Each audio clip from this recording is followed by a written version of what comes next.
आरहत वाङ्मय में कहा गया है,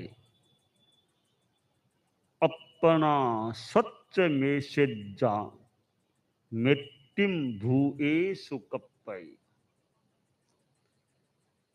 हमारी दुनिया में ज्ञान का बहुत महत्व है। ज्ञान दो प्रकार का होता है। एक बाहर से लिया जाने वाला ज्ञान और दूसरा भीतर से उठने वाला आने वाला ज्ञान, जिसे आत्मसमुत्थ ज्ञान कहा जा सकता है अथवा अतीन्द्रिय ज्ञान भी कहा जा सकता है और आत्मसमुत्थ कहा जा सकता है। एक कुंड का पानी होता है, दूसरा कुएं का पानी होता है। तो कुंड में तो जितना पानी बाहर से वो डाला जाएगा या गिरेगा, वो करीब उतना पानी वापिस हम निकाल करके काम में ले सकते हैं। जितना वर्षा आदि का पानी कुंड में गया, वो फिर कभी आदमी उसे निकाल करके काम ले सकते हैं। तो वह पानी बाहर से आया हुआ पानी है। कुएं का पानी भीतर के स्रोत से आने वाला पानी होता है। इसी प्रकार कुछ ज्ञान हम इंद्रियों के माध्यम से, शब्द को सुन करके, आंखों से देख करके, किताब को पढ़ करके यूं हम ज्ञान ग्रहण करते हैं। विद्यालयों, महाविद्यालयों, विश्वविद्यालयों में ये पढ़ाई के द्वारा ज्ञान ग्रहण किया जाता है। इस ज्ञान का भी बड़ा महत्व है। साधु समुदाय में भी गुरु परंपरा से, उपाध्याय परंपरा से, ज्ञान प्रदाता परंपरा से शास्त्र आदि का ज्ञान ग्रहण किया जाता है। शास्त्र पढ़ाए जाते हैं, बंचाए जाते हैं। तो यह सारा कुंड के पानी की तरह ज्ञान हो सकता है। अब कई बार भीतर से उठा हुआ ज्ञान होता है। केवल ज्ञान, मन पर्यव ज्ञान, अवधि ज्ञान, ये अतीन्द्रिय ज्ञान है। और कुछ ज्ञान जो पूरा यूं अतीन्द्रिय न भी हो, परंतु कोई भीतर से स्फुरना होती है, कोई प्रज्ञा कह दें, इंट्यूशन पावर कह दें, मतिश्रुत ज्ञान का ही कोई विशिष्ट रूप कहा जा सकता है, हो सकता है। आदमी को भीतर से कुछ स्फुरना होती है और भाषण की तैयारी नहीं की हुई है, पर बैठेगा, कुछ भीतर से वो विचार आते रहेंगे, वक्ता बोलता जाएगा और आदमी अपने चिंतन से, मनन से कुछ तत्व का निचोड़ निकाल सकता है। और कई बार सहज बैठे बैठे कोई भीतर से स्फुरना होती है कि यह काम ऐसे कर देना चाहिए, ऐसा करना ठीक रहेगा। तो ये कुछ आत्मसमुत्थ ज्ञान या उसके आसपास का ज्ञान हो सकता है। शास्त्रकार ने कहा, अपना सच में से जा, कि आत्मना स्वयं सत्य की खोज करो। दूसरे ने बता दिया, हमने मान लिया, वो ठीक है, दूसरे के द्वारा कहा गया, मान लिया। एक आदमी स्वयं साक्षात्कार कर ले कि हाँ, यह चीज ऐसी है, शास्त्रों में बात आई है, हमने धारणा कर ली, मान ली, वह भी एक तरीका है। और फिर हमने स्वयं अपने भीतर के ज्ञान से आत्म साक्षात्कार की भूमिका पर आरूढ़ होकर स्वयं सत्य का साक्षात्कार कर लेते हैं, वह आत्मज्ञान, आत्मना ज्ञान हो जाता है। दूसरे ने कुछ बताया है, उसको भी हम अपनी बुद्धि से, तर्क, हेतु आदि के द्वारा ग्रहण कर लें। इसका मतलब दूसरे द्वारा बताई गई बात को भी हमने अपनी बुद्धि से उसको ग्रहण किया है, हमने उसको तर्क आदि के द्वारा संगत मान करके ग्रहण किया है। तो स्वयं सत्य खोजें। स्वयं सत्य खोजना बड़ी बात होती है। दूसरे के बताए बताए चलना भी एक सीमा तक ठीक है, फिर स्वयं आदमी सत्य को खोजे, क्या सच्चाई है। अनेक ग्रंथों में भिन्न भिन्न बातें हैं। अब आदमी निष्पक्ष भाव से, अनाग्रह भाव से देखे कि सच्चाई किस में ज्यादा या ठीक लग रही है। सत्य की खोज के लिए अनाग्रह भाव का होना जरूरी है। दिमाग ओपन ओपन माइंड होना जरूरी है। जहां दुराग्रह है, मताग्रह है, मताग्रह भी दुराग्रह के रूप में हो, कदाग्रह हो, तो वहां कई बार बहुत सच्चाई को खोज पाना मुश्किल हो सकता है। तो ये अनाग्रह भाव से अध्ययन किया जाए, समीक्षक बुद्धि से बात को समझने का प्रयास किया जाए, तो उस स्थिति में कुछ अच्छा ज्ञान स्वयं के द्वारा एक समझा हुआ ज्ञान हो सकता है।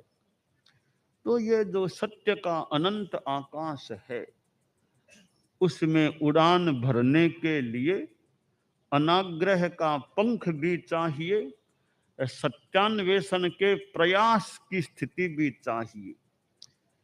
अनाग्रह और सत्यान्वेषण का प्रयास, ये दोनों स्थितियां होती हैं तो एक सत्य की खोज की दिशा में आगे बढ़ा जा सकता है। और मैं जहां हूं बस वही सब कुछ है और कुछ नहीं है, यह धारणा कभी कभी आदमी को सीमित दायरे में रख देती है, विराट ज्ञान को प्राप्त करने में बाधा पैदा हो सकती है। कोई कुएं का मेंढक था, तो वो थोड़ा सा कोई बाहर निकल गया, एक कोई राजहंस, कोई हंस को देखा, तो आपस में कोई बात हो गई, कवि की भाषा हो सकती है काल्पनिक, तो समुद्र के बारे में बात चली। तो मेंढक ने पूछा, भी तुम समुद्र से आए हो, बड़े सरोवर से आए हो, तुम्हारा वो स्थान कितना बड़ा है? का बहुत बड़ा है। तो मेंढक थोड़ा सा यूं कूदा, इतना बड़ा नहीं और बड़ा, इतना बड़ा नहीं और बड़ा, इतना बड़ा नहीं और बड़ा। मेंढक बोला, तुम झूठे हो, मेरे कुएं से तो बड़ा कुछ हो ही नहीं सकता दुनिया में। या कूप मंडूक, उसने कुएं को ही सारी दुनिया का मूल तत्व मान लिया, इससे बड़ा कुछ नहीं हो सकता। तो ऐसी धारणा है तो विराट ज्ञान कैसे क्या मिलेगा? तो अपना सत्य में से जा, स्वयं सत्य खोजे, उसके लिए जिज्ञासा की वृत्ति हो, अनाग्रह का भाव हो और सत्य अन्वेषण का प्रयास हो, तो आदमी अपना सत्य में से जा, और आगे जाकर के तो अतीन्द्रिय ज्ञान हो जाए, फिर तो कहना ही क्या। केवल ज्ञान तो सर्वोच्च अतीन्द्रिय ज्ञान है। वह होने के बाद तो कुछ भी जानना बचता ही नहीं, सर्वज्ञता प्राप्त हो जाती है। तो दो बातें बताई गई, एक तो स्वयं सत्य खोजे और दूसरी बात है प्राणियों के प्रति मैत्री भाव रखें, प्राणियों में मैत्री करें।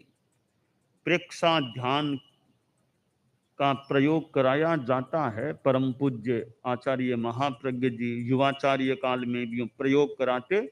तो प्रेक्षा ध्यान का पूर्ण एक कालांश होता, उसके अंतिम चरण में यह श्लोक का अर्ध भाग श्लोकार्ध उच्चरित किया जाता, आज भी अभी भी किया जाता है। अपना सत्य में सज्जा मेत्तिम भूएसु कप्पय। सच्चाइयों को जानते जानते ऐसी जानकारियां भी मिल सकती है कि ऐसा करने से दूसरे का विनाश किया जा सकता है। तो विनाश करने वाली बातों का भी ज्ञान हो सकता है, परंतु इसलिए साथ में जरूरी है मृत्युम भूवेशु कप्पय। विनाशकारक पद्धतियां भी ज्ञात हो गई, उनका दुरुपयोग नहीं करना चाहिए। किसी का विनाश हो, विध्वंस हो, अहित हो, इसमें अपने ज्ञान का दुरुपयोग नहीं करना चाहिए। तो मैत्री, सबके साथ मैत्री भाव रहे। दूसरा कोई निंदा करे हमारी, उसके प्रति भी मन में मंगल मैत्री भाव रहे। सब हमारे मित्र हैं, कोई मेरा दुश्मन नहीं है। मिट्टी में सब भूएसु वेरम मध्य न केनई। सब प्राणी मेरे मित्र हैं, सबसे मेरी मैत्री है। दुनिया में कोई मेरा दुश्मन नहीं, मैं किसी के भी साथ वैर भाव नहीं रखूं। वैर से आगे बैर बढ़ सकता है, तो बैर नहीं, सबके साथ मैत्री, किसी जाति का, किसी पंथ का। मंगल मैत्री भाव मनुष्यों के ही प्रति नहीं, हर प्राणी के प्रति मैत्री भाव रहे। संत जा रहा था, बाजार का रास्ता था, मार्ग में एक भिखारी मिल गया। भिखारी का तो हाथ यूं होता, यूं हाथ होता है, हाथ, यह मुद्रा, मांगने की मुद्रा, कि दाता कौन और याचक कौन, पहचान क्या। संस्कृत में कहा गया, दात्री याचक योर भेद है, कराभ्यामेव सूचित है। बस हाथ की स्थिति देख लो, हाथ यूं है तो याचक है, हाथ यूं है तो दाता है। तो भिखारी का हाथ यूं हो रहा था। संत के पास कोई पैसा तो था नहीं, सन्यासी था। तो उसने बड़ी एक आध्यात्मिक संवेदना के साथ कहा कि मित्र, मेरे पास तो पैसा नहीं है, क्या दूं, मेरे पास पैसा नहीं है। मित्र, मेरे पास पैसा है नहीं, मैं क्या दूं। तो भिखारी बोला, बाबा आपने मुझे बहुत कुछ दे दिया, पैसा देने वाले तो कई सेठ लोग मुझे मिल जाते हैं, पैसा देते भी हैं, आपने जो दिया वो प्रायः दूसरे मुझे नहीं देते। आपने मुझे मित्र कह दिया, मैं तो बहुत ही निम्न श्रेणी का व्यक्ति हूं, दुनिया का भिखमंगा हूं, आप तो बड़े सन्यासी हैं, आपने कहा मित्र, मुझे मित्र संबोधन दे दिया, मित्र के रूप में संबोधित कर लिया। आपने शब्द से मुझे जो एक सम्मान मान दे दिया है, वो मान पैसे देने वाले भी मुझे नहीं देते। वो पैसा दे देते, मुझे एक निम्न मान कर देते हैं। आपने मुझे मित्र बना लिया, कितना बड़ा मुझे स्थान दे दिया। तो सर्वभूतों के प्रति, सर्व प्राणियों के प्रति मैत्री का भाव होना चाहिए। अनेक संप्रदाय हो सकते हैं, अनेक जातियां, विभिन्न भाषा भाषी लोग, तो किसी से फालतू लड़ाई झगड़ा राड़ इसमें जाना ही नहीं चाहिए। सबके साथ मैत्री। राड़ आदि बाढ़, राड़ के आगे बाढ़, राड़ में नहीं जाना, अपने मंगल मैत्री भाव है। ठीक है, किसके साथ कितनी निकटता रखें वो अलग बात है, पर फालतू राड़ झगड़ा कलह है, इनसे आदमी को बचकर के रहने का प्रयास करना चाहिए। दूसरे कोई निंदा भी करें तो करें, उनके प्रति भी सद्भावना रहे, अच्छी भावना, कोई बात नहीं, कोई बात नहीं। कि निंदा करते हैं उसका जवाब देंगे, ठीक है, कोई निंदा आलोचना करे हमारी तो उसका जवाब यथा अवसर वक्तव्य के द्वारा भी दिया जा सकता है, कभी लेखन के द्वारा भी स्पष्टीकरण दिया जा सकता है, जवाब दिया जा सकता है। एक तरीका तो यह है भाषण या लेखन के द्वारा निंदा का जवाब दिया जाए। दूसरा तरीका है कि निंदा का जवाब जबान से नहीं, अपने अच्छे कार्यों से दो। जवाब जबान से नहीं, अच्छे कार्यों से दो। अच्छे कार्य करते जाओ, करते जाओ, अपने आप कई बार निंदा का जवाब हो जाता है भी। लोग सोचेंगे रे ये तो अच्छे काम करने वाले आदमी, हम इनकी क्यों निंदा करें, अच्छा काम करने वाले लोग हैं। तो जो निंदा करने वाले होते हैं, विरोध करने वाले, वे कभी प्रशंसक और समर्थक भी बन सकते हैं, बशर्ते कि हम काम अच्छा करेंगे, तो कार्य अच्छा करेंगे। तो निंदा करने वालों के प्रति भी हमें द्वेष नहीं करना चाहिए, फिर घृणा नहीं करनी चाहिए, आक्रोश नहीं करना चाहिए। उनके प्रति भी मंगल मैत्री का भाव रखें। तो मंगल मैत्री का भाव होता है तो कभी विरोधी भी झुक जाता है, प्रणत हो जाता है। पातंजल योग दर्शन में एक सूत्र आता है, अहिंसायाः प्रतिष्ठायाम तत्सन्निधौ वैरत्यागः। यानी आदमी में अहिंसा की साधना सिद्ध हो जाती है तो सामने वाले कोई वैरी दुश्मन भी वहां आकर के उसके संपर्क में आकर अपना वैर भाव छोड़ देते हैं, वो भी वैर मुक्त हो जाते हैं। तो हमारी अहिंसा मैत्री की साधना पुष्ट होगी तो दूसरे विरोधी वैरी भी बदल सकेंगे, उनका दृष्टिकोण भी हमारे प्रति अनुकूल भी बन सकेगा, अथवा न भी बने, हम अपनी ओर से अच्छा काम करते रहें, सबके प्रति मंगल मैत्री की भावना रखें। तो यह मैत्री का प्रयोग, यह अपनी चेतना को एक अच्छा बनाने वाला भी है, एक शांति भी, शांति की बात कही, शांति शांति शांति का एक उपाय है सबके साथ मैत्री करो, सबके प्रति मैत्री रखो।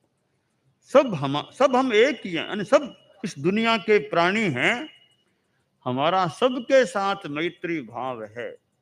परम पूज्य आचार्य महाप्रज्ञ जी सन 2002 में जब अहमदाबाद गुजरात उधर पधारे थे, अहमदाबाद से पहले भी अहमदाबाद में भी, तो उस समय आचार्य श्री वो कहा करते थे ये शांति की बात की, शांति रखनी चाहिए कि अनेक संप्रदाय हैं, किसी संप्रदाय का कोई त्योहार पर्व आए तो संभव हो तो उसमें कोई सहयोग करो, भले सहयोग नहीं भी करना चाहो तो दूसरे संप्रदाय के पर्व त्योहार मनाने में किसी के विघ्न बाधा पैदा नहीं करनी चाहिए। यह संदेश आचार्य श्री ने संभवतः अहमदाबाद उधर सन 2002 में दिया था।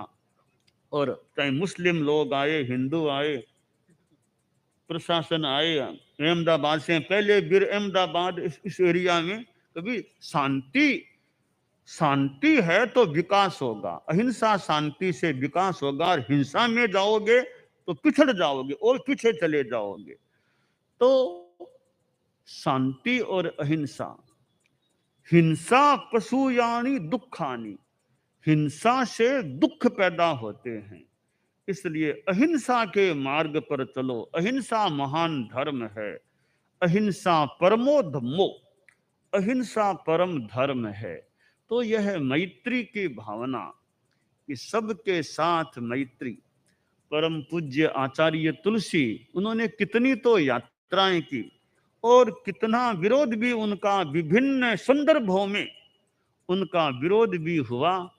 और यह बात कि जो हमारा हो विरोध हम उसे समझें विनोद, जो हमारा हो विरोध हम उसे समझें विनोद, कि विरोध को विनोद समझो। हम विरोध को देखकर कोई वापस उद्वेलित नहीं बनना, आक्रोश नहीं करना, उसको विनोद मान के उसमें भी आनंद मनाओ, कोई बात नहीं, कोई बात नहीं। तो विरोध को भी विनोद के रूप में लेना, आक्रोश नहीं करना, अपनी शांति को भग्न नहीं होने देना, ये अच्छी बात हो जाती है। परम पूज्य आचार्य भिक्षु थे, उनका तो कितना विरोध हुआ होगा। कि कहते हैं पूरा आहार पानी, कई बार आहार भी पूरा नहीं मिलता, स्थान की भी समस्या और भी निंदा। और तो ऐसी स्थितियों में भी अपनी शांति को बनाए रखना, कोई कुछ भी बोल दे, कोई मुक्का मार दे, कोई निंदा कर दे, कुछ भी कह दे, उससे अपने दिमाग में अशांति नहीं होनी चाहिए। दूसरे ने कुछ कहा तो कह दिया, हम क्यों अशांति करें, अपनी शांति में बैठे रहे, शांति में रहें। दूसरे ने कुछ कह दिया, गुस्से में कुछ बोल दिया, तो आदमी को यह सोचना चाहिए इधर वाले को कि जो कुछ उसने कहा है उसमें सच्चाई है क्या। उसने निंदा की, आलोचना की, कुछ बोला है, उसकी बातों में कोई सच्चाई है क्या। कि सच्चाई कुछ है, सच्चाई है तुम्हारे में कमजोरी है, तुम अपना परिष्कार करो, अपने कमजोरी को दूर करो, अच्छी बात है। तुमको तुम्हारी कमजोरी उसने बता दी, तुम उसको अच्छे रूप में लो, सकारात्मक रूप में लो, और अपने कमजोरी को दूर करने का प्रयास करो। वापिस तुम गुस्सा क्यों करो। अच्छा किया, तुमको बता दिया तुम्हारे में दुर्बलता, कमजोरी है, उसको ठीक करो। अगर सामने वाले ने जो कुछ निंदा की है, आक्रोश किया है, उसमें कोई सच्चाई है ही नहीं, तो सच्चाई है ही नहीं, फिर मैं क्यों गुस्सा करूं, उसकी तो फालतू बातें हैं सारी। तो संस्कृत में कहा गया, यद दनृतम किन्नु कोपेने, यदि सत्यम कह कोपेह यद दनृतम किन्नु कोपेने, कि सामने वाले की बात में सच्चाई है तो फिर गुस्सा क्यों करें, हम अपना करेक्शन करने का प्रयास करें, उस कमजोरी को दूर करने का प्रयास करें। और उसके बात में सच्चाई है ही नहीं, फालतू निंदा करता है, तो मुझे गुस्से से क्या मतलब, वो बोलता है वो बोले, मुझे क्या तकलीफ है, मैं क्यों गुस्सा करूं। तो आदमी को वापिस प्रतिक्रिया के रूप में गुस्सा नहीं करना चाहिए, अपनी शांति बनाए रखना चाहिए। तो यह स्वयं सत्य खोजें और सबके साथ मैत्री करें। ये दो शिक्षाएं मानो श्लोकार्ध में दे दी गई हैं। अपना सत्य में सज्जा मृत्युं भूए सुकप्पय, सत्य की खोज और सबके साथ मैत्री, ये दो बातें हमारे जीवन में रहें तो हमारा जीवन काफी अच्छा उन्नत हो सकता है। दानान शिष्ठम अभयपयाणम सच्चे सुया अणवज्जं वयन्ति तवेषु या उत्तम बंभचेरम लोगुत्तमे समणेनाय पुत्ते।